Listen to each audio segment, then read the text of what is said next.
Dit is de podcast van Omroep Friesland. Noordewien. Met Willem de Vries. Kom verder.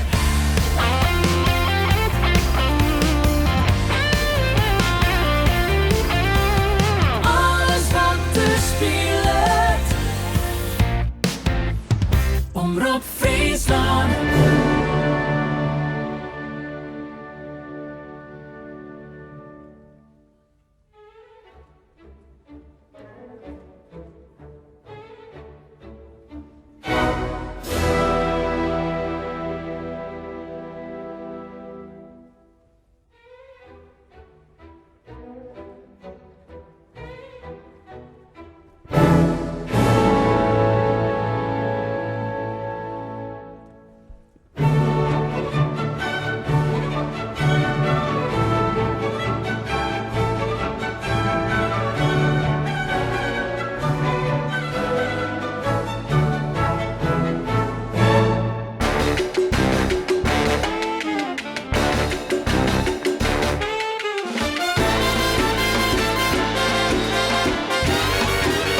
Dit is Noordewien. Goeie, en welkom bij Noordewien. Joert bij mij één gast aan de tafel van het Omroep Friesland Café. Hij is muzikant, producer, organiseert een heel soort creatieve bijeenkomsten, om het zo maar zitten te drukken. Ik ken hem al een hele tijd. Hij doet hier regelmatig in de studio op bij Noordewien. Een actief man en mooi dat hij er eens een keer is, want hij draait al heel lang mee. Remco Hoitsma, mooi dat is de best. Welkom. Dank wel, Willem. Nou, producer vind ik wel heel wat, ja, maar ja, ik mix wel eens wat, maar Is dat dan een te groot woord? ja, nou ja, ik neem mezelf altijd muzikant en theatertechnicus, zeg maar, dat denk ik toch. Maar ja, ik vind wel een mooie eretitel erbij, zeg maar. Nou, ik denk hij scoot wel eens wat. Ja, nee, best. Goed. Hoe is het? Ja, best. Druk. Ja, druk het in. Ja, het is kijk, maar aan het eind van het jaar met alles nog even of zo. Heel druk weekend al, alles drukt. Ja, vanzelf ik toch corona, het alles opscoot en zo. Maar ja, ik heb wat leuke dingetjes. Kijk, een heel druk weekend gehad met Janneke Waringa, Peter van der Zwaag. We hebben een nieuw project van Martijn van Limbeek. Wie de try-out in de popbunker, wat heel nieuwsgierig wie. Omdat wij daar vroeger, ik ben daar 40 jaar of zo ben ik begonnen, maar repeteren. En hij had ook een soort repeteren. Dus dat wie heel, trip down memory lane zeiden. Maar daar wil ik niks voor horen. Het roept nog hetzelfde in de bunker. Echt geweldig. Dat was heel mooi. En toen hier we s'nachts in Rotterval de afsluiten van Verlet, dat theaterstuk. En dan ging ik dus vreed weer naar Martijn. En dat tak hem hier. En ik zit midden in de repetitie van het Meerken in Grauw. Waar ik al wat 5 jaar de muziek verzwaar en live bijspelen. En dat het dus hard, mooi bruggetje, vroeger die in. Dus hard wie onderwijzer. En vroeger wie het in Grauw werden al de Meerkens werden die toch onderwijzers uit Grauw. Maar Kees Bielstra die speelde daar piano bij. En toen kwam Kees bij Ries. En toen is hij hem opvolgd in zo'n zondag, denk ik of zo. En dus wij gingen als Lietse Bendel maar naar het Meerken. Dus dat is voor mij heel erg prachtig. En ik vond het emotioneel dat ik op een gegeven moment 4 violin of zo, 4 violin daar voor het eerst dat Meerken mocht begeleiden. En achter diezelfde piano zie je het wel eens ziet. Dus dat was een heel mooi moment. En ja, dat dus om lang verhaal kwart te maken, we zitten nog midden in de repetities. Snorro door van het Roodtheater, geweldig stik. Maar wel een Piekenveld dus. Ja, dat is weer echt wel een momentje. Hè? Dat is denk van wow. Maar ja, dan wordt er wel samen bij de eerste vaststelling. En de meeste leers zullen hem nog wel kennen. Hij is zo'n verkoops Hoitsma. Maar ja, na de oude vaststellingen wist dat praatje ik wel zet, wist wel. Nee, maar echt serieus, weer heel bijzonder. Maar goed, het zei het even wat hoe die drokke leven, hè, hoe de cultuursector, ik neem het maar even in een soort brede definitie, redelijk ontploft is eigenlijk. Hè, die ja, maar dat koers verwacht je. Het wie gewoon business as usual tot on. Nou, ik heb ook nog 14 februari of zo, ik nog gejureerd bij Ton in Scooters, met popronde. En daar letten we alles dicht. Ja, en dan op en af en wel en niet weer helemaal verletten. Dan mocht het wel weer en dan maar met 30 man en dan weer dit en dan weer daar. Dus de koers merkt dat alles drukte naar een punt daar. En op een gegeven moment mocht alles weer. Ja, dan explodeert het inderdaad. Dat koers ik merk aan de Gloots, jongens, geven je audio rentals. Ik weer op een gegeven moment bij Ramon in de simmer. Hoe gaat het? Dat weet ik eigenlijk niet. Jongens, die verschrikkelijk druk. Net normaal. Alles mat. Ja, maar en gelukkig weer. Ja. Het publiek, aan de ene kant, als grote feesten, die binnen samen uitverkocht. En sommige theater... dat zo kreeg ze. De theaters rent nog echt net. Ja? Nee, de meesten hebben nog feestenvolle angst, omdat ze toch misschien te dicht bij elkaar zitten. Wil ze wel in de vliegtuig stappen. Best is nog theater op elkaar. Nee, theater zit nog wel dreig, hè? Dat kun je wel merken. Maar ja, misschien gaat dat wel even wat omheen. Misschien had het zijn tijd even neder. Maar Denk wel. het is grillig. Ja, het is nog steeds, ik denk dat het nou een beetje op het punt zit van eerst wie het nog angst, nou is het een beetje onwissigheid van ken het. En ik denk dat we een jelly verder ben, hoop ik, dat dan iedereen weer heeft, Ja, en ik denk de gewoonte er ook uit. ja. Het werkt vaak zeeweven. Ja, Ja, wij zeeweven heen. Ja. We zeeweven er even uit. Precies. En ja, we hebben meer dan 2 jaar hebben we haast toezitten zonder visite bewijzen van spreken. ja, en was het vanzelf ik krijg door die flauwekul met de energieprijzen en dingen, dat meestal het eerst gaan ze bezuinigen op cultuur en horeca en dat meest ik. En dan, ja, horeca gaat nog best. Maar ja, die cultuur die heeft het gewoon dreig. Maar ja, bijvoorbeeld die bakkers die omvallen vanwege de energierekeningen, dus ellende. Ellende. Maar toen was het druk. Ja, En dat is mooi. gelukkig wel. Nou ja, hoe die pandemie sprutsen, dat wie voor die zakelijk een moeilijke tijd. Of- Ja, tuurlijk, ja. Ik hier, gewoon mijn ding, mijn koren. Nou, dat mocht op een gegeven moment niet meer. Het theater, al die vaststellingen werden afzijn, mocht op een gegeven moment niks meer. Dus ja, dan... En nu? Maar kijk, als een heel soort collega's van mij, hier we gelukkig, en dat maakt de regering wel taai aan. Hier we wel die recht op die tozo. En dat heeft me wel toch in de slijp. Want ook in Amerika werden hier kon de streetlijn. Dat besef ik me wel heel erg. Maar ja, hij is aan de andere kant het sociaal minimum. En dat is vanzelf net niet veel, zeg maar. Je vetpot. Maar ik wel terug. Ja, toen hier ik dan nog de pert dat ik na die corona dus ziek werd. Of in de corona en 14 januari geopereerd ben. Maar toen heb ik weer een jaar bijstand gehad als zelfstandige bij Bureau Zelfstandige Friesland. Maar dat is nou vanaf november is dat afsluiten. Dus ja, dan maak ik het zelf doen. En het gaat gelukkig best. Maar ja, dat ben geen leuke jaren. Het maf is ik dat het hele 2 jaar, 2021, veel als 1 jaar. Snap je wat ik bedoel? Dat het samen af, dat is 2 lien. Nou ja, er is Het is een rare vlek. schiering, Het hè. is een vlek is het. Het lijkt wel een soort oorlog. Hè. Je Ja. had vroeger het voor en na de oorlog. En nog had je... Oh, dat weer nog voor de pandemie. Ja, ja, precies. Ja, echt. Iets wonderlijks. Ja, net best. Maar hollen en stilstaan dus? Ja, maar dat doe ik mijn hele leven al. Ik heb vroeger ook in de horeca weer hollen en stilstaan en dit is precies hetzelfde. Die moment denk je van, nou, via de druk en dan denk je, oh, ik heb helemaal niks. En dan denk je, oh, hoe komt dit? En dan komt er toch wel wat. Dat is heel maf. Waar is de drukste mij? Want dan ben je natuurlijk muzikant. Ja, het is wat meer verschoond. mij dwaan van, nou eigenlijk producties dus. Ja, dat is de laatste seizoen hier eigenlijk een beetje komen, zeg maar. Dus ik ben toen via Ines een beetje in die... Ines Timmer. Ja, die koek vanzelf van vroeger, van hier altijd zet je wennen. En die hier op een gegeven moment een nice stick. Dat we in... Dat toen Sontje, maar Peter van der Zwaar. Tussen Heimat en Heiland. Dus even wie we een beetje waarom ontgingen van Duitsland naar Nederland. Ja, Duitsland en Nederland. En toen hier ze met Peter, hier ze ergens in... Nou, in God, een restaurant, hier is dan een try-out zien. En toen vregen ze op Facebook, is er iemand die een lichtbalkje heeft? Nou, dat heb ik gereageerd. Tegen de maaltijd. Dus ik ben erin gereden en ik heb het lichtbalkje opzetten. En ik heb er Peter, nou, die kook ik al heel lang. Dus hartstikke leuk. Hij zijn een soort van try-out die helemaal net maar versterking of zo. En toen gingen ze echt te maaien. En toen ben ik wat ingerold als technicus. En dan begin je eerst inderdaad maar één lichtbalkje. En nou heb ik de hele bus vol wissel. Zo gaat dat. Maar dat weer altijd nog de gimmick maar in van ja, het balkje van Remco. Wel altijd een iemandsbedrijf. Ja. Leuk. Bewuste keuze? Ja. Ja, ik geen zin om een pand Nou, ergens op een industrieterrein en mondjes voor jou 4 in Nee, dat al helemaal niet. Nee, die verantwoording dat zoek ik niet helemaal. Want als men gaat, dan best ik best het bokje, zeg maar. En ik ben gewoon wend. Ik vind het zelf lekker. Ik doe nou, en daar ben ik een beetje ingerold. Ik doe het licht en loert ook alleenig. En als er dan niet bij is, dan viel het al. Ja, ik weet het. Kijk nou, maar die sjouwerij moest ik wat hulp hebben. Door de hele gedoog. En dan zou ik denk ik, oh, ik moet die doorticht, want het is pauze. En is die doorticht. Dat heeft hij dan al die wissel. Dus dat is wel heel grappig. Nee, maar voor de rest, ik vind ik wel de uitdaging van als het al alleen maar, maar respect alleen maar loerdorst. En dat is een keer zo en dat is een keer zo. Maar nou zit ik zo, blackout, queue, dingen. Dat vind ik leuk. Ja. En hetzelfde plaatsje maatje, want dat is de voorkant vanzelf. De besjust en vaststelling. Ik denk, nou, dat leg je daar, dat lampje zo. In hoe is maar de meesten. En dat vind ik het mooiste. Creatief wezen en productmaatje, dat vind ik heel wichtig best achtersteerst. Maar vooral het complete verhaal. Ja. Dus, Ja. het bloed en het lucht. Ja, maar goed, maar Ines al je goede stikken die in Heimat en Heitelaan. Chanel, het heel lang rond over Coco Chanel. We hebben op alle fronten die, met Sjeerd Nauta, over Lily Marleen. Nou, toen kwam ik met Leni Dijkstra en Hiske Oosterwijk in aanrekening. Hebben we taal op het spoor dien, met muziek van Kees Bielstra. Adi Schelen, piano, Anke Piersma. fluit en accordeon. Nou, en toen ik dus verlet, maar Janneke en Peter. Ik ben een prachtig programma waar ik volledig achter stier. En nou maar Martijn, dat nieuwe programma, ik volledig. En dat vind ik mooi. Want dan zoek ik niet van. Opvallend, Jeroen, is dat het constant de combinatie is van muziek en theater. Sorry, wat zei ze? Opvallend is Opvallend. de combi. Ja.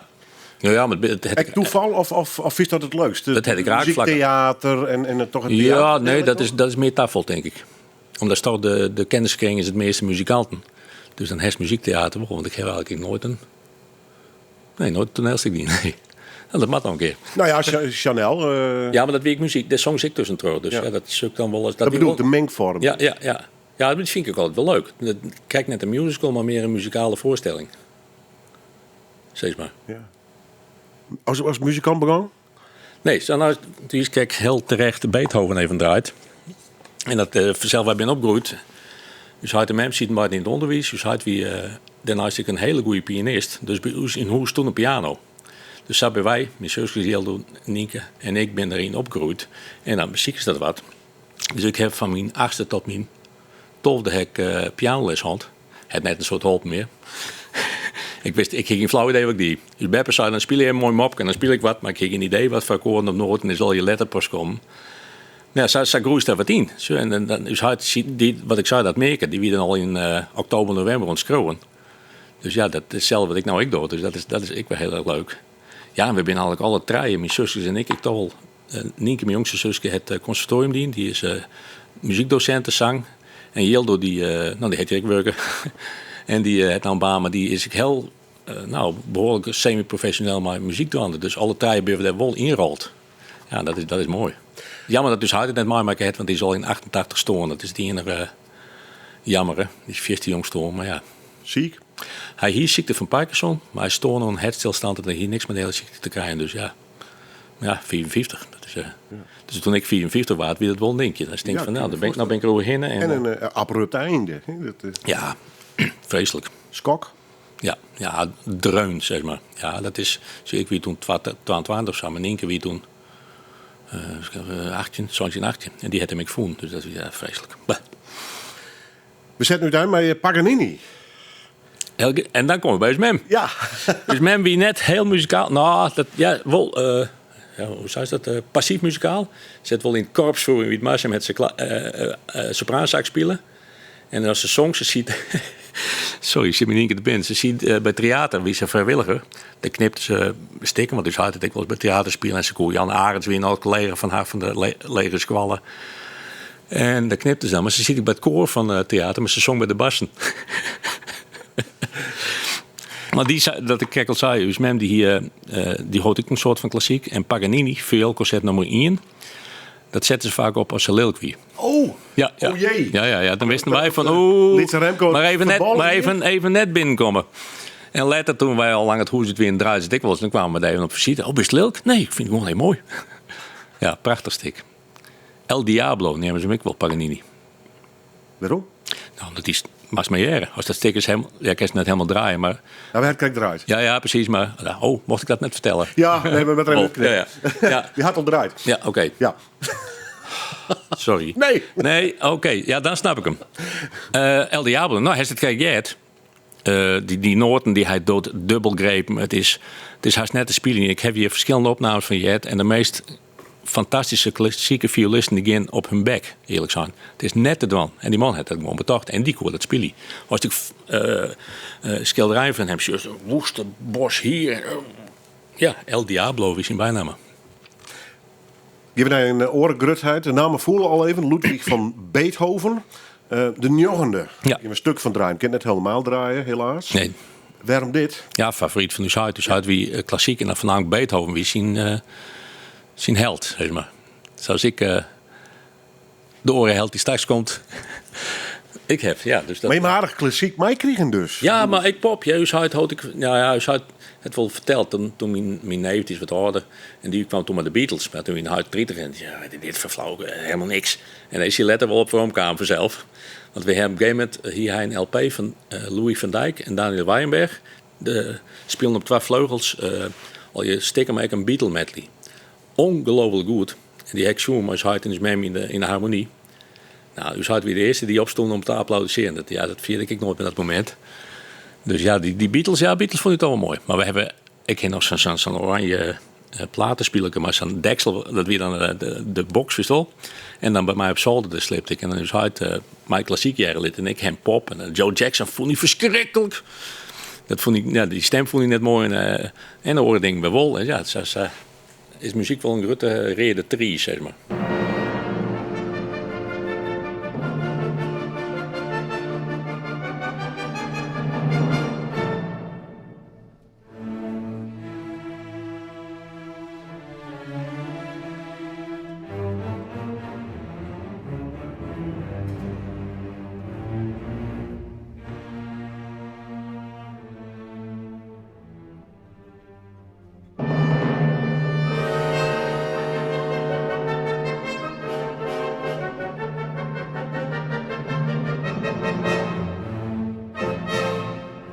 Ja, de 9e symfonie van Ludwig van Beethoven begint voor nou eens keurig te praten hier. Mooie opname vonden we trouwens, mooie live-opname uit het concertgebouw. Het stier op het listje van mijn gast van Joert, Remco Hoytsma. Muzikant en ik mij hem geen producer meer nemen, maar dat doe ik toch maar. Maar hoort hem vooral dwaande mij, voorstellings eigenlijk. En dat wordt het jacht en gloed vaak voor onder oren mensen als Ines Timmer en nog volle meer. Remco, want hij had hem vallen al even. Die kwam bij Beethoven en Paganini aan. Ja, wist, ja. Er stier dus een piano thuis. Ja. De zusje is echt heel muzikaal. Ja, jongen. We hier in de popbunker in Ljouwert, de oude BB-bunker, is in de jaren 80 is daar een oefenruim thuis binnenin gebouwd. Dus wij zijn op een gegeven moment met maar wat bandjes begonnen. Toen ik een bandje met mijn zusjes. En één keer wie 4, denk ik. Toen we begonnen. Dus dat was wel heel grappig. Want wij wennen je hem doen. Oh ja, sorry, we wennen in Huzum. Pieter Lasma-stritten, dus Ljouwert. En dus men, geweldig, die riet en ik gewoon maar een polootje vol met apparatuur uit erheen. Met Rodi. Ja, want ik weet toen 18, ik ging rietbewijs. Nou, dan zus ik op een fiets heen en repeteerden we daar. Dus dat was wel heel leuk. Dit over een weekend heb ik me een nijstik van Martijn van Limbeek, Nachtingang. En die jongen had ik voor in bandjes zitten in de bunker. Dus hij vond dat nice keer om die de eerste try-out in de bunker te doen. Dus we binnen al in de Sneu West. Nou, de stapte binnen natuurlijk nog hetzelfde. En in het enige, de bar is verhoren, maar de studio 1, waar wij zitten, dezelfde stickers zitten erop van 40 in. Geweldig. Dus die hadden in één keer zei ik, we ben 24 in het West. Dus toen, die had de voorstelling zo weer hartstikke mooi. En één keer die ging voort en die maakte de geweldige opmerking van, tot over 20 jaar. Ja, dus... Ja, muziek, altijd heel. We hebben altijd muziek spelen. Ik ben wel op de piano en Nienke dus ik. Wat had je na die piano op een gegeven moment dienen? Welk instrument als toepakt? Nou, dat is het vervelende. Ik hier dus pianoles, maar echt, ja, pianisten kennen het wel folk dien. Dan leer je dus wel heel leuk versjes spelen. Maar hij heeft geen idee van toonsoorten, akkoorden, kwinten, kwarten, helemaal niks. En ik weet op een gegeven moment op mijn tolde week ook wel een beetje klein maar. Gitaar, dat weet je nou. Dus toen heb ik wat gitaar mezelf onderleerd. En dan heb ik op mijn 18e klassiek en flamenco les gehad. Van een violist van het Fries Orkest. En zo ben ik een beetje in die bandjes vooral toen in 80 jaar als gitarist belandde. En toen, mijn tweede dream wilde in de horeca als kok. Dat heb ik dus ook dien. Dat heb ik na mijn tjenstijd. Dus toen was ik 22 en dan kijk ik die toen uitstoren. Toen ben ik in de horeca gerold. En dat heb ik dien tot 94. En toen dacht ik, de muziek die roept mij wel. Dus toen ben ik gestopt met de horeca en ben ik de muziek ingegaan. Altijd mijn baantjes en nice. En vanaf was toen zelfstandig. Maar toen, zo'n jongen, kwam ik in Lees. Bekend feestorkest, Marientje Kaas en Sa Luki uit Friesland. Groot succes. Ja, dat heb ik van zo'n jongen tot 2000 in spelen. Nou, we spelen echt 150 keer in het jaar. Het is net bij voor te stellen. 250 goenen, de man. Dat sloeg toen ook weer. Ik vind ding. Dat sloeg toen om naar €200. 250 weer netto. Dat sloeg toen om, maar de euro naar €240 bruto. Hè? Dus dan. Maar ja, geweldige tijdhand. Ja, zo ben ik eigenlijk nog meer wat bandjes toen op piano. En toen ben ik op een gegeven moment het seniorenkoor Panas wat in Panas ziet. Repeteert nog in de harmonie. Die zocht een pianist. Ik denk, ik weet niet meer wie dat zei, maar via. Ik denk, ik kan er wel eens even heen. Nou, dat was hartstikke leuk. En van daaruit rol ik naar het swingkoor in Burgum. En van daaruit naar Popco in Oud-Woord. In de Woden. En sinds een periode al 3 jaar hier alweer Popco in Oudegeer bij Jennewoord. Dus ik heb eigenlijk tot de week of jou koren. En dat is geweldig werk. Want iedereen zei, je dirigeert. Ik zei, nee, dat ook net. Maar het begeleiden is gewoon heel leuk. Want je bent als muzikant al in. Dus je kan een heel koor meenemen, stuwen, kan ze wat vertragen. Het is heel, heel leuk werk. Gaat ze maar naar die luisteren. Ja, dat is wel. Nou, dat is maar koren. Wel eens, ja, ik zei het gewoon. Wel eens het vervelende, als je dus een intro speelt, dan staat iedereen... Wij zijn nog net. Hè? En dan is jongen. En soms lees ik hem wel stil en zei ik, vindt u het heel erg als ik even door uw gesprek heen speel? Ja, groepsdynamiek. Ja, bloedvast. Ja, dus, maar echt, de sfeer is altijd leuk. Met soort voor die meesten is een... Ja, ze summerkoor even een uitje en het is gewoon, ja... En het is leuk, want het zijn verschillende... alle koren... Ja, ik ben zelf wel oerlappende nummers, maar de meeste door wij oors en die door dat weer en dat... Ja, echt leuk. Du was die chance zitten. Ja, ik moest. Dat is een uitstervend ras van mensen die ik nog ooit nog in Ja, ik ben nog ouder dan hij. Wist je plichtig? Ja. Welke lichting wist dat nog? 87,4. Raar, hè? Dat wit wel je nog. Ja. Ja, nee, ik heb het 3 keer uitstel kennen. Want ik moest eerst, ik woe van de haven naar de middelbare hotelschool. Toen werd ik uitlotten. Dus toen moest ik een jaar uitstel. En toen moest ik weg. En toen werd ik weer uitlotten van Zwolle. En toen ben ik naar de, ik denk dat ik naar de Pabo. Dus HTMM, dat we toen kreeg de overgang van kweekschool naar Pabo.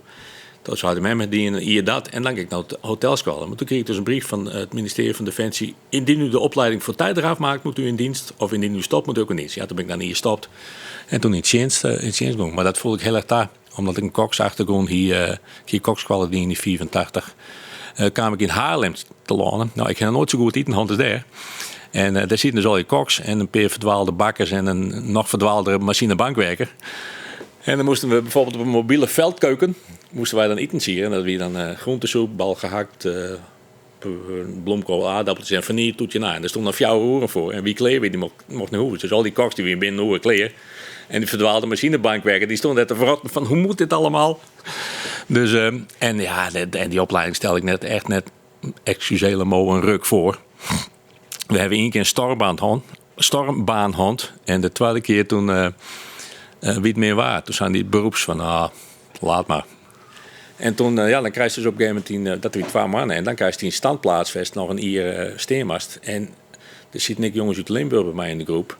En ik kreeg Bergen op Zoom. En die jongen uit Limburg kreeg Havelte op zijn briefje. Toen hebben we als een speer ruild. Dus hij komt mooi naar Bergen op Zoom. En ik ben tot een Havelte in het dienst. En dan kwam ik in de manschappenkeuken. En die had de enige militaire wat ik die mijn paspoort lieten bij de ingang. En de wereld eten zie je, ja. En ik werkte toen met mijn toenmalige vriendin samen. Dus ik mocht thuis sliepen. Dus ik ging dan maar eens met de trein naar Havelte. En op de fiets koos toen naar de oude dik overstekken. En dan bij die bosken kwam ik achterin. Nou, de hele dag eten zie je jongens weer om. En het weer een keuken van 1000 man. Dus ja, geweldig. Maar harken, gedenen harken door de Ries heen. En ze hier nog een eigen slachterij erbij. Fantastisch. En de Hieke Frieske, nee, Ljouwert zelfs. Ljouwert, chef-kok, dat wie een burger. En alle Friese en Ljouwert jongens die in het dienst lazen, die rond het heel rijtje, die kregen altijd even een schepje meer. En dan zou zijn Brabander erachter, waarom krijgt hij meer? Doorlopen. Ja, geweldig. Was het een mooie tijd? Ja, dat vond ik leuk. Maar echt intern zitten? Nee, ik moest shitten. En dat vond ik verschrikkelijk. Bij Haast met scheppen? Een Uzi. En dan moest ik dan helemaal skimmatchen en in mijn koor. En ja, wat een hel. Ik vond dat... Ja, maar ik keek net... Nee, net de ballen om S5 rond te vegen. Of de weigering. Of de bak in of zo. Nee. En achteraf zo voelde ik dat, hè. Maar dat is meer omdat ik dus 12 man in die keukenwest heb. En het mooie wie bij is dat wij 88 ben we maar de hele op oefening was, dat we precies maar die wedstrijd dat Nederland ik won. Dus we hier Nederland-Rusland, dat was al geweldig. En toen won Nederland, die won dus van Duitsland. En wij als keukenpersoneel mochten douchen. Dus de dagen mochten wij naar die kazerne van Duitsland. Want die van de Duitsers lagen vlakbij. Bij 1-1 werd al wat stil en met 2-1 werd helemaal stil daar. En die sergeant zei, niks zeggen. En wij zitten in de bus en er stond die Duitsers op wachten. En die... Ja, prachtig. Ja, mooi tijd. Ja, dus ja, achteraf ben heel veel mensen zeggen, ja, het mooiste tijd van mijn leven. Nee, dat net. Maar wie wil te doen. Geen drama. Nee. Geen trauma's in deze. Nee. Wie het mooi besluit om eigenlijk, want er is dus aan twee sporen, moest er de muziek in. En aan de andere kant als kok, etensieren. Doet dat nog steeds trouwens, etensieren? Ja, thuis. Is dat een grote hobby? Nee. Zo, dat is toen van een hobby. Nee. Ja, ik denk dat toen van hobby werk worden is. Maar ja, dat was op een gegeven moment best na Safely hoor ik eigenlijk wel klaar maar. Dat is keihard werkje en best het vervelende hier in het noorden. Meesten die willen 3 gangen in 20 minuten er doorheen jassen. Ik heb bij mijn neef in Brabant werken. Dan heb je meestal nog 8 uur aan tafel die gaan jelwien voort. Dat heeft hij net. En het moest al eens zo snel, dus ik kerst net met mooi braden op maatje of nee, het gaat veel te snel. Nee. Maar voor het ene ongeregelde leven in het oren dus. Ja, maar ik ben een nachtmeester, dus dat op zich, ja, die overlappingen winnen wel. Ja, en ik heb toen maar leest, toen heb ik heel riant leefd, want dat wie zelf bakken maar hield. Dat ik al je op.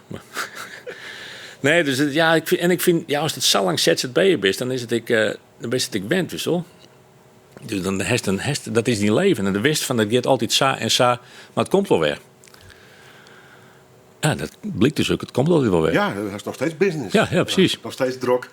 En we kennen nog steeds hoe muziek gaat gelukkig. Ja, zeker. Onder andere Paul McCartney. Ja. Dat is het volgende nummer. Waarom dit nummer? Maybe I'm Amazed. Ja, nou, ik ben dus van al iets Beatle-fan.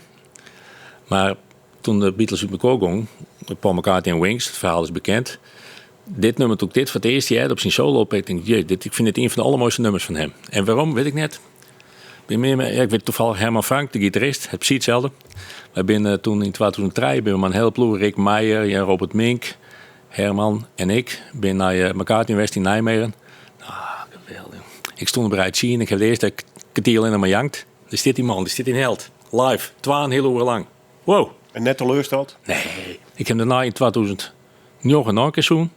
Precies hetzelfde. Op een gegeven moment voelde zijn bas uit bij een bepaald nummer. Ja, hey, kijk, het is live, hè? Die man, het maakt hem niks uit. Die kan alles hebben. Hij kan, het is, ja, held. Dan had je alleen maar de les van een soort starstruck. Nee, net starstruck. Het zit gewoon hier. Wist wel dat het is. Ik heb net ik geen hand aan of zo. Of te ontmoet nog maar op een foto. Ja, als hij uitkomt, is het vanzelf wel leuk. Maar dat heb ik nog. John Lennon, dat wie eigenlijk mijn. Ja, die is jong stoon. Ja, ik heb nooit zo kiezen tussen John Lennon of Paul McCartney. Weer 2 eenheid. Ja, toen Lennon deed, weet ik nog wel de kerstjes op mijn kamer hier en zo. Want ja, dan ben je tof. Nou ja, de man, zeker deze beiden, maar natuurlijk de hele band. Ja, die popmuziek definiëren. Ja, maar toch? Het komt echt, ik steen wel eens bestil. Het komt elke dag, komt er wel in een film een stukje Beatles. Of op de radio, of in het troe. Het is zo ongelooflijk bepalend geweest inderdaad voor de hele muziek. Ja, en die man gaat maar door. Hij is nou 80 en hij doet het nog steeds. En de stem is minder. Kijk eens bij mij. Sorry. Trouwer, hè? Ja, nou ja, maar wat ik wel aan hem waardeer, dat hij niks van zijn stikken omleeg zet. Bono van U2, alles 2 tonnen naar beneden. Want of het zingt die man nog goed. Maar bij elkaar die kijkt zijn diesel. Hij rolt hem wel en dan is hij er weer. Tenminste, die keer dat ik hem zeer. Ja, het is gewoon, ja, die man heeft een presence. Het is en hij bloot heel normaal, heb ik het idee. En heel soon, want ik zit me niet er binnen. Ik zie een foto op Facebook, toen Annelien, op een kop, hè? Yoga. Gewoon op een kop staan, hondje ernaast, 80, zo. Dat hellen wij net. Nee, serieus. Ik denk, dit is Photoshop. Nee, hè, dat zit hij echt keersrucht. Aan de bak. Maar hij had vanzelf na de Beatles had hij zelf heel zo'n leven gong, veganistisch. Ja, en, wat was ik dit van? Nee. Paul McCartney en het nummer Maybe I'm Amazed. En we zien even het rekken in. Want we hebben dit dan van het internet al. En dit wie in 2020, 50 jaar oud dit al. Ja, man. Dan maak je gasten, dan hij de ja, Njootje 70. Ongelooflijk, hè, die man. Hoe lang dat meedraait. Ja, en op niveau. En wat ja, ik vind McCartney gewoon het daarna ik zulke mooie dingen kunnen. Dat gaat me terug. En het is soms zo simpel dat je denkt van, waarom heb ik dat net betocht? Ja, dus ja. En ik ben wel heel benieuwd hoe het West hier, als John Lennon nog leeft hier, wat die al die dingen, die wie misschien veel meer de rockkant opgang of progressief, of, maar ja, dat zullen we nooit weten. Nee, die kwam helaas wrang aan het eind van zijn leven. onvrijwillig, om het zo maar Ja. uit te drukken. Er hast er intussen heel wat voorstellingen en muzikanten en acteurs meemaken. Wat is een voorstelling die altijd bijblijven wil? Nou, sowieso die taal op het spoor. Want dat weet dus de muziek van Kees Bielstra, die virus hardcore. Componist, hè? Ja. Ja. Ja, je hebt er ook heel soort dingen die in. En ja, dat die vaststelling wie zo ingrijpend. Leo Dijkstra, de man van Leni, het scheun. Prachtig mooi verhaal over in kwart een oudere zangeres die in de trein stapt, maar een hele grote hutkoffer. En een jongere zangeres die erbij komt te zitten. En dan sprint zich een verhaal. En eerst zit ze in het Nederlands. En dan is op een gegeven moment, oh, maar joh, ben Fries, ik ken jou. Het is dus een heel autobiografisch. En het is ook echt Leni Dijkstra, de actrice die van Omroep Friesland bijna Vestgezien zong. En Hiske Oosterwijk, het is al Rising Star, en die is mijn Upcoming Star. Hiske, die kwam ik op, al Russisch praten, maar hij Russisch fun. Oh, mag ik hier even zitten? En dan op een gegeven moment begint dan Leni te zongen. En wat ik zei, Adi Schelen op piano erbij en Anke Piersma fluit en accordeon. En dan die fantastisch mooie versjes van Kees, Bijko en Hoen. En dan zat Hiske, ja, maar ik ken jouw stem, je bent Leni Dijkstra. Ja, maar hoe wist je dat zat Leni? Ja, ik ben Hiske Oosterwijk. Oh, bist u hier van Jaap Oosterwijk? En zag ik dat hele verhaal. Want het einde besluit is het dus van... Leni zat ja, ik ben onderwijs naar een auditie. Maar dat is dus helemaal niet zo. Zowel in de Kees Bielstra trein, wat die dus verneemt is, wil ze alleen maar heen en weer rijden. Om de gedachte aan Kees, omdat ze Kees zo mist. En Hiske, die is dan... ze sluit ook al als na de klap de tussen komt. Nou, ik zie echt, jongen, ik heb 20, 24 en 2 keer, dus zeg maar 40 vaststellingen achterin janken gewoon. En het één keer, alle keer. En dan ziet Leeuwen, want de poest ook naast mij. Zo indrukwekkend en zo mooi. Nou, dan op stip op alle fronten met Ines en het verhaal van Lily Marleen, die als zangeres heel... Wat rekt hij daarin? De vakmanschap van Meesken of het verhaal? De combinatie? Nee, de combinatie denk ik, want het is gewoon goed schreeuwen. Ines ziet ook een goede tekst. Leeuwik en dan de muziek, dat is toch wel het ding wat de snaar raakt, zeg maar. Dus ja, als het dan goed spelen wordt, en ik echt, want alleen die bij de les, die ziet ik echt hartstikke goed. Dan is het een intens spel. En dan denk ik van ja, dat rekt het mij. En dan, ja, dat vind ik mooi dan sommige musicals die met alle respect op routine draaien. Ik denk, ja, ik weet het. Bijvoorbeeld bij de Soldaat vind ik knap, want ik heb maar 1 keer zo, maar ik neem aan dat elke keer is het vol erin. En dat is het, denk ik, vol erin. Is dat ook een beetje de heilige graal van, denk ik, alle culturele optredens, of het nou muziek is of theater, maar elke keer de verhaal de indruk werken van dit, eigenlijk de enige keer dat we dit doen. Nou, of de eerste keer en altijd het verhaal brengen. En dan kijk je Jenny Arian, dat is hier die zong, dat is voortlang, die het die. Maarten van Roosendaal, dat is precies hetzelfde, en Ramses Shaffi het vanzelf. En dat, ja, voor mij de grutten die binnen dat. Ik ging vroeger dan maar eens hard met hem naar Riens Gatema, een week een jongetje van 12 in de harmonie. En dus met hem kwam van Witmassem en Riens van Pingham, dus die kom ik hoor. Dus Riens Gatema kwam ik bij ons thuis. Ik heb nog een beeld van dat hij in een hele snikhiet simmer om in bed stond in het zwembroek. Dus die koer goed. En dan ben ik altijd heel gerust van. Dat ziet me op het bedrijf en dan komt Riens en dat is wel Riens zien trucje. Ik denk, hey Koos. Maar dan begon dus die muziek. Maar de combo van John Eskes, John en Adi Schelen, Klaas de Vries drums, Frans Panbas. Nou, dan begon zo'n versje. En jij dat connect met wat Riens Gatema zong wittelen. Maar die muziek, denk jezus, dat wil ik. Wat is dit geweldig.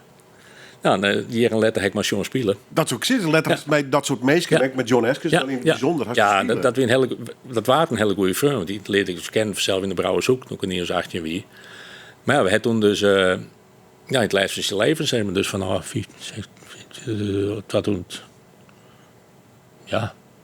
wat toen of zo? Nee, letterlijk, ik weet niet meer precies. Maar hier was een jazz triootje en er was een ora accordeonist koen, dat heb ik maar John spelen. Nou ja, het is fenomenaal. Ja. En een verhaal en ontzettend aardige man, amabele man. Hij ziet het lijst van zijn leven, ja, ging het wat minder. Maar kijk, dat is het vervelende. Want hij is toch wel een beetje... een beetje een eenzaamheid. Nou, het is gewoon gebeurd toen hij ziet Paul van Vliet. En dat die man repetities werden betalen. Die hield dus wetten. En toen werd Paul van Vliet ziek. En toen, het hing ze even in werk. Ja, toen maakte John de fout om te gaan gokken. En nog meer te soepen. Ja, en de drank. En de structuur voel voort. En dat weet. Want hij kon heel goed, maar heel zo drank. Spelen en dan terug. Dus die structuur weer voort. Dus het heel min het die west en een heel soort mensen hem vol litten en dat vind ik echt gewoon kut. Maar kijk, toen hij weer wat opkroop, ja, toen kreeg hij kanker. Dus dat weer heel sneu. Dus ik ben nog in het hospice geweest, toen met mijn toenmalige vrouw. En hartstikke leuk gesprek. En ja, dat weer ja. Hij zei, ik mag nog wel roken. Ik heb nog 1 slukje gehad, maar dat dan maar niet. Maar hij kon alles eten wat hij wil. Hij werd verzwaren. Want hij wist dat thuis. Hij had een hoen en 3 katten. Die kregen eerst eten en dan hij. En als hij geheeld had, dan hield hij dus genieten. En in dat hospice werd hij gelukkig. Dus hij is mooi voortgang. Ja, het is heel grappig. Want op een gegeven moment hield hij wat een buikje. Zei een buikje. Ja, hij zei, John, ik hou vocht vast. Ik zei, dat doet hij heel leven al. John, ha. Maar toen, zo snel kan ik geen Willem. Fleur, die was die. En toen zoekte de oren waar hij wegbezit. Toen wilde ik geen bezitten meer. Toen is hij vrij stoorn of zo. Maar ik heb nog wel een hele mooie brief gekregen. Die had hij nog wel lezen. Dus, ja, en dat die vlak na het versterven van die mem. Dus dat wie wel een pitter hier. Ja. Ben je echt een maat van die? Ja. Ja, ik heb het altijd al... Ja, zeker de laatste jaren. Dat bij hem kwam hij een bakje koffie of even. En altijd even de voorspel. Of een speelstijl mooi of even een gitaar. Nee, dat was altijd de docent. Altijd leren willen. Ja. En ik wil wrang, dat had toen ik meemaakte, de oortakeling van zo'n man. Hè? Ja, nee, maar dat wie dus Die stomme. Hij kon in een heel iets wereldje. Ja, maar hij kon krek bij Sa. Hij kon krek bij. Hij op een gegeven moment zijn boekenkast doorstaf. 10 jaar stof, zei hij. Hij kon krek weer wat beter. Dus hij wie eigenlijk wel onder beter aan de hand.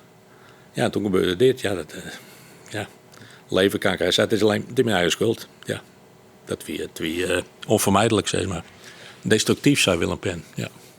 Ongelooflijk aardige man. Ik ga Ja, absoluut. Gelukkig ik een beetje Ja. kennelijk je via de omroep. Dan kan je natuurlijk ook wel te spelen. Nou ja, we toch hoor in dat opzicht een wrang verhaal gaan. Maarten van Roosendaal. Ja, man. Wat een zanger, wat een stem, wat een uitstraling. Ik krijg nou gewoon piekenvel, is dat? Ja, ik heb je Ja. voorstellen. Dit maar gewoon draaien. En hoe de zoele wind de wolken waait tot pas gewassen lucht.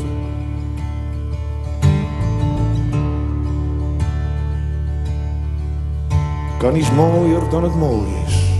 Kan iets groter zijn. Absoluut piekenvel. Mooi. Een live uitviering van Maarten van Roosendaal. Stier op het listje van mijn gast van Joet, Remco Hoyts. Maar ja, dit is piekenvel, nog eens piekenvel. Ja, fenomenaal. Dat is... Sabine... Nee...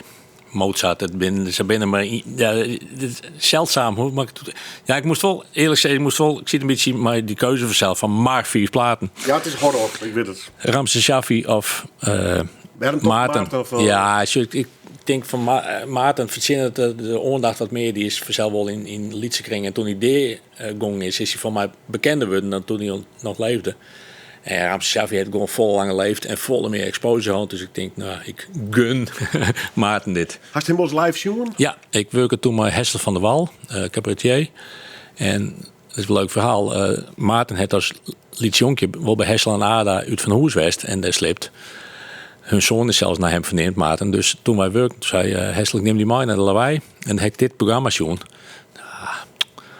En daarna heb ik backstage Maarten van Roosendaal ontmoet. Het is een hele slungelige man met pak en roken en check overal en bier en soep. En de muzikanten ferm op het mond kussend als ze voortgong. Ja, wat een man.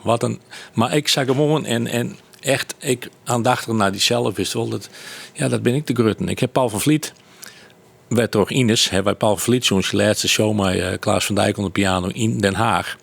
Nou, dat is by far een van de allerbeste dingen die ik zoen. Die man, wie toen ik al 80 of zijn 70. Ja, ik ken hem alleen maar als oud. Ja, 12 heel uur lang die hele Schouwburg daar pakken. En aan het einde dan had hij dan King Lear en had hij zijn budget. Dit komt bij een winkelmandje op. En wij mochten dus naar de kleikamer. En dan zie je het Vera Mans er buiten vallen. Nou, al leuk. En Klaas van Dijk die ken ik en Ines ken Koel Paul. Ik wilde dus weer, hallo. Ik zei, hallo Remco. Hallo Remco, ik ben Paul. Van die stem. Maar op een gegeven moment zie je, die hier dus een trui wel, maar heel gotje zien. En hier hangt nog zo'n plukje van het bud en hier wat. En zo zie je dan een reet Vinci. En op een gegeven moment hier weer Joke de Kruif. Nou, dat bleef zelf Joke de Druif.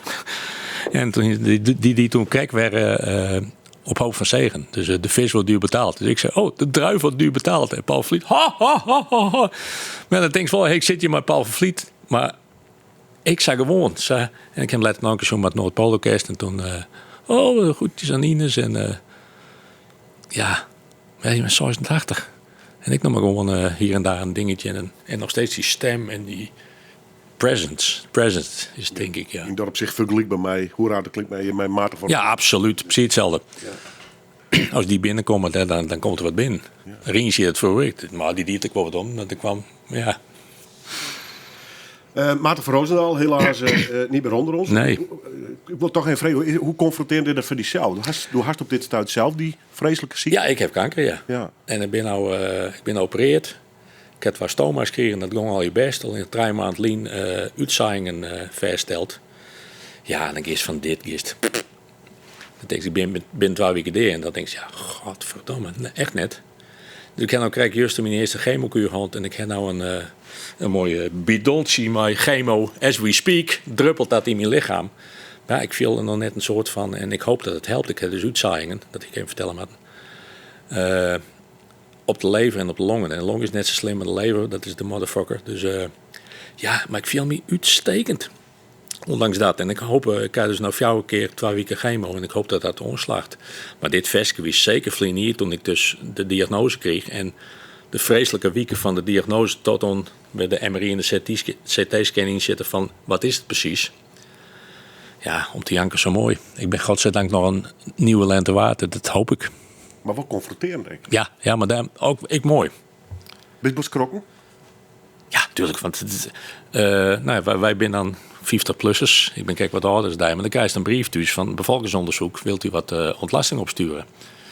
En vroeger wie dat fruit op mijn lepeltje in zijn flesje. En nou zit er een 0 en dan door 4 puntjes. En dat stuurde ik op. En 2 dagen later, ja, er zit het bloed in je ontlasting. En ik werd uit nu van gesprek in Drachten.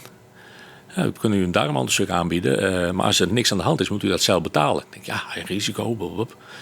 Ik zei tegen mevrouw, wat zou u doen? Ja, ze zei, als het alleen aanbijen zijn, niks aan de hand, maar je weet het niet. Dus ik heb toen een darmonderzoek gehad. En dan krijg je een roesje. En dan ben je net helemaal voort, maar ben je er wel bij. Maar ik lag daar en die arts zei, nou, een spuitje erin. Gaat het? En ik werd wekker en komt de zuster bij me. Wil je een stukje bollen? Wil je een bakje koffie? Ik denk, ik word je nept. Ik lag op diezelfde bed waar ik laten wachten op dat onderzoek. En toen kwam die zuster nou maar even mee naar de arts. Die zei, nee, u heeft een tumor op uw endeldarm. Op de sluitspier. In de endeldarm op de sluitspier. Hoe dan? Ja, hij zei, ik heb hem u nog laten zien in die kamer. Dat weet ik dus net. Dat is een complete blackout. Hij zei, dat is een blackout. Ja, en dan krijg je in één keer een MRI en een CT-scan binnen 2 dagen. En toen moest ik tot de TC erop wachten wat de uitslag wie. Nou, toen werd dus een tumor van 1 centimeter precies op mijn sluitspier. Een beetje een raar verhaal, maar dat kon ze dus net voortsnijden. Dus ik heb hier 4 bestralingen gehad en 6 keer een maand chemo. Maar het wonder wel, dat terugwerking die toen Maria-Louise was hier van Remco Smits. Dat we toen tevreden zijn. Want ik kreeg een infuus, dan mandis in mijn eren, een Roemnissa. En een Tijiwitsa. En dan hong je weer wat. En toen was je verder. En dan kon het weekend weer werken. Ja. En die zou chemokuur ben ik toch wel terugkomen. En dat ging best. Die hele in de spieter nog net helpen. Dus ik wist in december van nee, het is sowieso een dikke darmstoma. Dus dan wordt de hele achterkant steeds maar dichtnaaid. De endeldarm wordt uit hele alles. Alleen toen lag ik in het ziekenhuis in Grains, want daar moest ik geopereerd worden.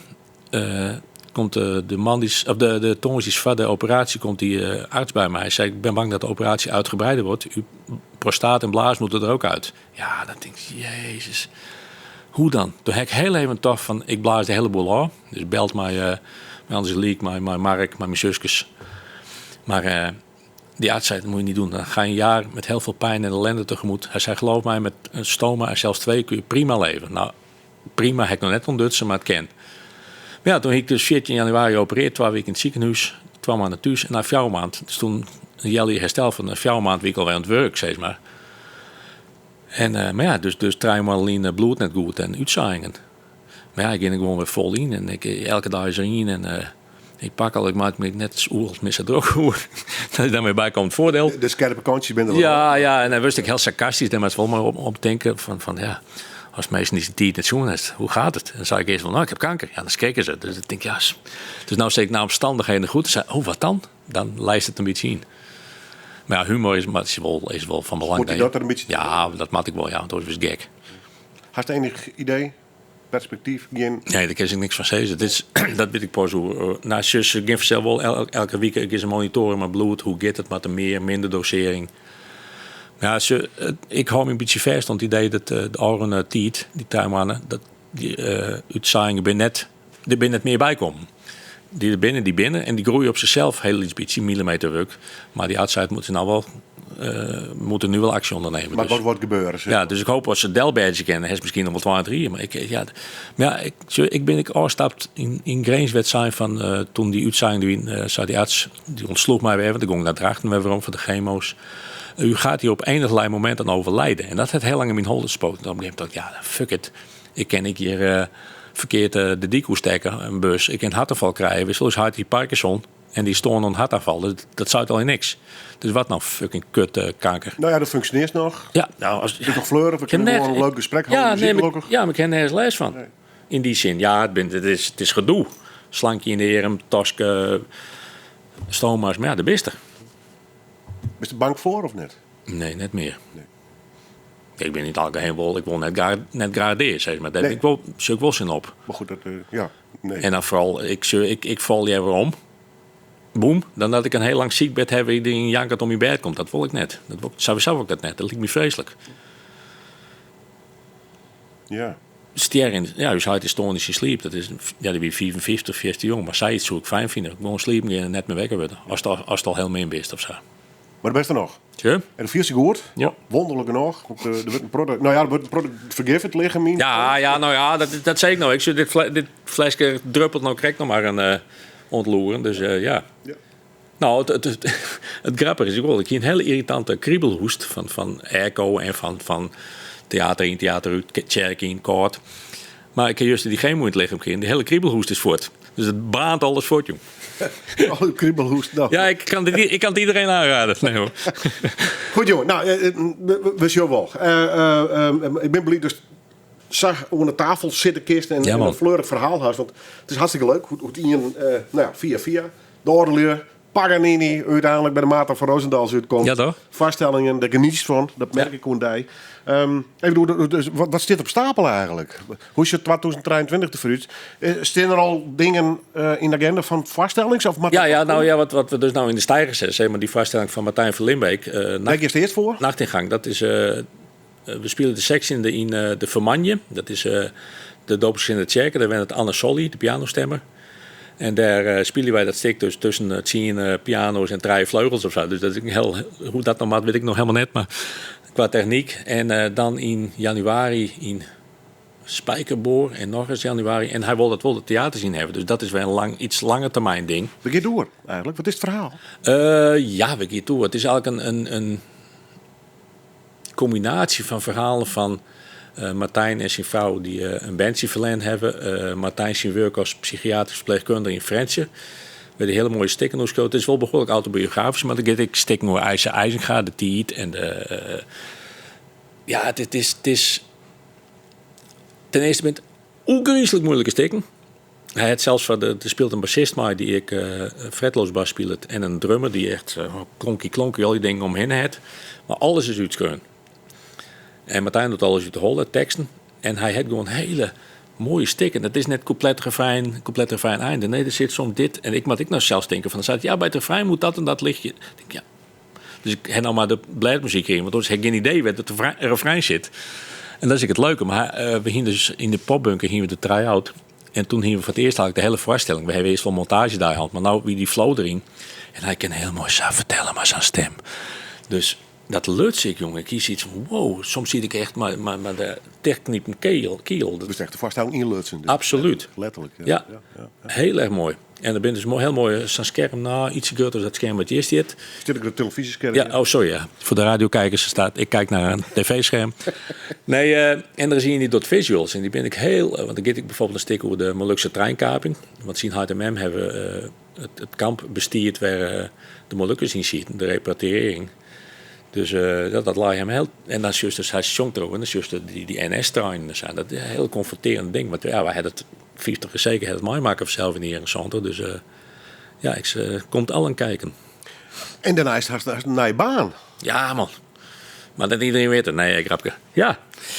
Ja, ik dacht, nou ja, het is vanzelf wel dreig en het best altijd onwis. En Maar zeker bij grillige tijden. ja, nou zeker nou met die ziektekosten, dat is vanzelf de hele ellende. Dus ik ben sinds kort in opleiding als KPN servicemedewerker. Dus u kunt mij bellen voor al uw problemen met afstandsbediening. Dat in televisie naar dat keer Remco bellen. Ja, hoe is dat? Want dan is het Nou ja, het kantoortijden. de kantoortijden, nee. Want het is, ik zit de eerste weekend in training en ik heb 20 tot maximaal 24 uur. Dus ik scoor dat vanzelf wel naar de medische het liefst. Want ja, ik heb gewoon elke jongen nog koor, wist wel. En ik heb een man die jongens repetitie wat meer. Ik heb 10 die jongen koor, 5 die jongen koor, 12 die jongen koor, 15 jongen vaststelling. Dan ging ik net van 9 tot 5 om die telefoon hingen. Dat rest ik net op. Want het lijkt het simpel werk, maar ik merk wel als dat zelfs al het maar 4 of 4 weken.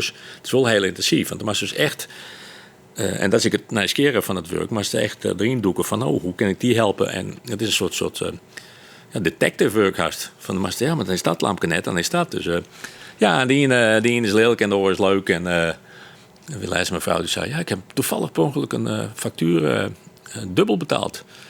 Ik zei, ja, maar dat wordt pas over 2 weken verrekend. Nou, we hebben nog niet te geel honger, hoor, zou ze. Ja, dat soort dingen. Dus ja, ik vind werken met meesten vind ik leuk. Dus daarom heb ik verkeers. En tot mijn grote verbazing werd ik dus inderdaad genomen. Dus ik maak daar nog meer in hoe bij Belly. Maar ik heb het krispakket ik al binnen. Ik zit nog maar 2 weken bij de KPN, dus allemaal leuk. Goed, Remco de detective. Dat vooral muziekman, loodsman. En ik wil altijd nog wel muzikant in hart. Ja, absoluut.